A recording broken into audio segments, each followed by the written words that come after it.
কাতারের আমিরের বাংলাদেশ সফরে দেশটিতে শ্রমিক নিয়োগের সমঝোতা স্মারক সই হবে বলে জানিয়েছেন প্রবাসী কল্যাণ প্রতিমন্ত্রী শফিকুর রহমান চৌধুরী। ফলে দীর্ঘদিন বন্ধ থাকার পর দেশটিতে বাংলাদেশি শ্রমবাজার খুলবে বলে জানান তিনি। রোববার প্রবাসী কল্যাণ মন্ত্রণালয়ে সাংবাদিকদের সাথে মতবিনিময়কালে এসব কথা বলেন শফিকুর রহমান।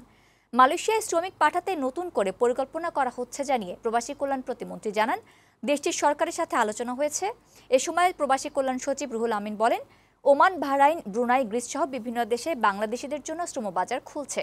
দক্ষ শ্রমিক নিয়োগে এসব দেশ আগ্রহ দেখাচ্ছে। দক্ষ শ্রমিক প্রেরণের লক্ষ্যে আমাদের টিটিসিগুলোকে সাজানোর জন্য ব্যবস্থা করতেছি।